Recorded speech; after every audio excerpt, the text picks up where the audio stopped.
अब बछड़ू साढ़ हो जा। फगुनी बयार बहुत अरे कि मन करे छोड़ दी के करे के दिया गावे आई कि होलिया में जीजू रह तारे पागल आगल कारे गोलुआ ए शुभम बधारी तो हटाई ना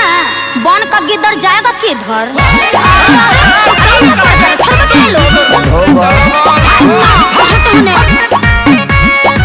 होलिया में आयल बानी जीजा तहरा गावे अच्छा बात तो हम तैयार जैसा लगला रंग लगावे अब आप जीजू थोड़ा रहम कीजिए होलिया में आयल बानी जीजा तहरा गावे तू तो हम तैयार जैसा लगला रंग लगावे मुंह अपन खोल दे हम तारे बात तू बोल दे हम बनत ना अपना के बहुत कुछ घोड़ी पर पिचकारी से चाहे पूरब जइबू हो चाहे पश्चिम जइबू हो भले चली जइबू साली हमार उतर हो तोहर होलिया में रंगब जा कबूतर हो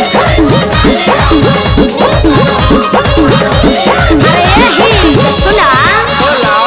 फगुनी बयरिया से हमारा शरीरिया के हाड़ का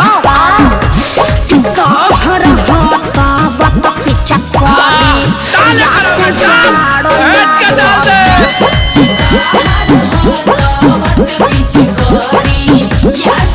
अरे सुमना डिजिटल बहिर कराए करके अरे फिर चल मोबाइल लो मनाली से चल बनी ए साली ने तनिया काहे? आइलो फिचा करिया के भोग लगा ना होलिया में काम करो पड़ाई देवा दीदिया गावे आई छोड़ाई देवा छोड़ दे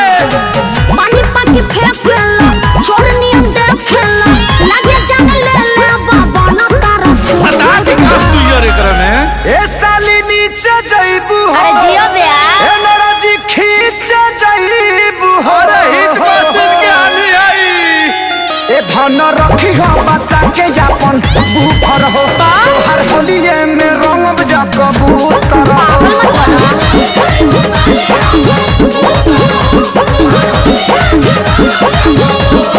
अरे होलिया क्या मुरचा छोड़ा बतानी आवा छोड़ा दी एक कवन हिताई निभावा तानी जीजा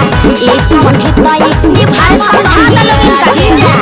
ना तो ठीक ना होई देखिए विवेक जी ठीक नहीं कर रहे हैं अरे काय शुभम सोना जी सती सखिया खोदब जकाली अरे जियो छोटू रावत जवाब नहीं खाता है करे जाहो तोहरे पवनाज कि फगुआ दिल खोली के खेला अरे खेली भैया टेंशन मत लो जाना तानी न सब हपारा पारी जीजा जी वचन को के छोड़बा अखिलेश के सारी पेनाल्टी मार दे जा ओहो गड़ी किसमिस खाए घरे अपन चल जाए जाने बजाई जाते जगह के हो भले पूरब जइबू हो चाहे पश्चिम जइबू हो अरे दक्षिण टोली में चली रंगावती है भैया भले चली जइबू ए साली उतर हो होलिए में रंगब जा कबूतर हो जीवन का